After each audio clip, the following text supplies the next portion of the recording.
ဒီစာပြောပြချင်တဲ့ဇာတ်လမ်းလေးကတော့တဲထိတ်ရင်ဖို့ကိုကင်းစီးပညာနဲ့တေးဝက်တဲဖို့ပုံစံလေးပေါ့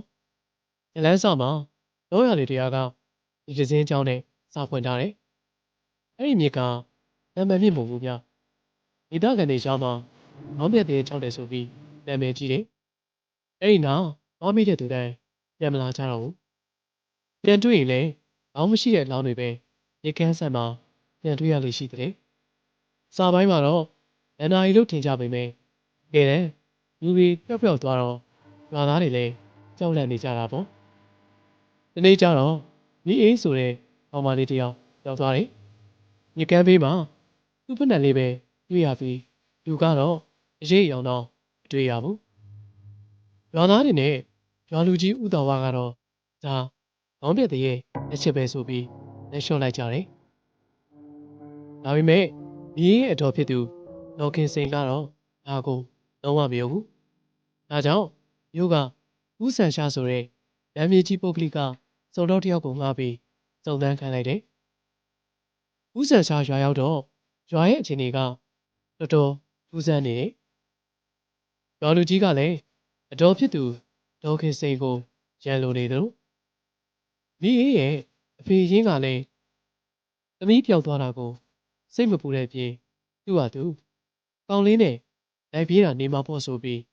ဖတ်ဖို့ပေါ်ပဲပြောနေတယ်။ဦးဆန်ရှာကမိအေးရဲ့အခန်းကိုစစ်ဆေးကြည့်တော့ကွဲနေတဲ့ဖန်ခွဲစားတွေကိုတွေ့တယ်။မိအေးကဖန်အိုးစုတဲ့မာလာမရှိပဲဒီအိုးခွဲစားတွေဘဲကရောက်လာတဲ့ပေါ့။နောက်ပြီးအကြသေးခင်ကအိမ်ကိုအကိုးကတ်ထားပြီးမိအေးနဲ့ရုံးရင်းဆန်ကန်ချစ်ထားတယ်ဆိုတာကိုပါသိလိုက်ရတယ်။ဒီကမ်းဘေးတော့စစ်ကြည့်ပြန်တော့လဲကျူးစမ်းတဲ့အပင်စေးတွေကိုတွေ့တယ်။ကောင်းစရာတော့ပေါ်စရာကိုပြန်ကြည့်တော့ဒါကဝိစီတတ်တဲ့စိတ်လူလူတော့တယ်။ဆရာတော်ကလည်းဒါတင်းရဲ့လက်ချက်ပဲလူလက်ချက်မဟုတ်ဘူးလို့ဥဆန်ရှားကိုတီးပြီး။ဒါပေမဲ့ဥဆန်ရှားကိုလည်းအဲ့ဒီရွာမှာညာရီတော့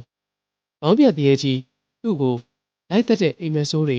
ပဲလာရော။ဒါစိတ်ကူးလားတကယ်လားဝေခွဲမရဖြစ်နေတာပေါ့။စုံစမ်းရတဲ့ဇလန်းကပူရှုပ်လာတယ်။မြေးပြောက်သွားတဲ့နေ့ကရွာလူကြီးရဲ့သမီးမလှတင်နဲ့ရံပြစ်ခဲ့တာကိုသိလိုက်ရတယ်။မလှတင်ကတာရင်ဆိုတဲ့ကောင်လေးနဲ့စီဆက်ထားတာ။ပြဿနာကတာရင်ကမြေးရဲ့ချစ်သူဖြစ်နေပြီးမြေးမှာတာရင်နဲ့ရတဲ့ကိုယ်မှာရှိနေတာဗျ။တာရင်ကလည်းတွေ့တယ်ပန်းအောင်လုံးတဲ့သူဆိုတော့မြေးခန်းတွေကအိုးခွဲစားကသူ့လေယာဆိုတာအေးချတော့ပဲဒီတော့မသေးကားစရာလူတွေကများလာပြီ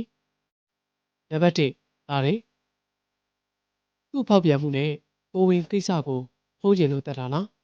နံပါတ်2ရွာလူကြီးမိသားစုသူတို့သမီးရဲ့မင်္ဂလာပွဲမပြတ်အောင်ဘုံသိက္ခာမကြအောင်တတ်တာလားနောက်ဆုံးတော့ဦးဆန်ရှားကအင်ကိုဖောက်ခဲ့တဲ့အကိုဖိုးတုပ်ကိုလက်ရဖမ်းမိပြီးစင်ပေးလိုက်တော့မှအမှန်တရားတော့ဝယ်ပေါ်လာတယ်။အကိုကမိအေးအိမ်ကိုဖောက်တော့ကရွာလူကြီးကတော့လော်ခေတုံးနဲ့မိအေးရဲ့အဖေရင်တို့ဖောက်ပြန်နေတာကိုမိအေးကပြီးသွားခဲ့တာကိုအမှုကအလေပြောင်းနေနေဗျ။တကယ်တမ်းပြစ်ခဲ့တာကတိုးထဲမှာရွာလူကြီးသမီးမန်းလာတင်တဲ့မိအေးစကားများကြရင်တွန်းလိုက်တာမိအေးကောင်းတဲ့ကြောက်တုံးနှမ်းမိပြီးတတိလက်သွားတယ်။မန်းလာတင်ကတေးပြီးတင်ပြီးရွယ်ပြေးသွားတာအဲ့ဒီချိန်မှာရွာလူကြီးကတော့ဒေါခင်တုတ်ကဒီကိစ္စကိုအခွင့်ကောင်းယူပြီးမိအေးကိုအပြီးရှင်းပစ်ဖို့အကိုဖိုးတုတ်ကိုပတ်စံပေးပြီးအလောင်းဖြောက်ခိုင်းတက်ခိုင်းလိုက်တယ်။ဒါပေမဲ့အကိုဖိုးတုတ်ကအသက်ပဲမိအေးကိုဖွက်ထားပြီးရွာလူကြီးကတော့စီကနေပတ်စံအမြဲတမ်းပြစ်ဖို့ကြံစီနေတာနောက်ဆုံးတော့ဦးဆန်ရှားနဲ့ဒေါခင်စိန်တို့ကမိအေးကိုချိန်ပြီးကယ်တင်နိုင်ခဲ့တယ်။ရွာလူကြီးကတော့ဒေါခင်တုတ်လည်းဖမ်းခံရသူသမီးလည်းဖမ်းခံရတာတင်တဲ့မိအေးလည်းပြန်ပေါင်းဖဲရပေါ့။ဇလန်းကမိမာပြီးပြီလို့ထင်ရပေမဲ့မပြီးသေးဘူးဗျ ဦးဆန်ရှာစိတ်ထဲမှာတစ်ခုလိုနေတယ်လူတက်မှုကပြေရှင်းပြီးပြီဆိုပေမဲ့သူမြင်မြင်နေရတဲ့ခေါင်းပြက်တရေကပါလေနောက်ဆုံးမှာဝင်းကြီးပေါ်သွားတာကဦးဆန်ရှာကိုအတော်ဖြစ်သူတော်ခင်စိန်ကရွာဦးဆရာတော်မော်ဆရာပြီးတယ်အဲ့ဒီခင်းစေးဆိုပြီးစားစာတဲ့နှစ်ထဲကျွေးနေတာတကယ်တော့အဲ့ဒါအဲ့ဒီခင်းစေးမဟုတ်ဘူးအစောကရေခဲတန်းမှာတွေ့တဲ့စိတ်ကိုဘယ်အောင်အချားဖြစ်စေတဲ့စိတ်တွေ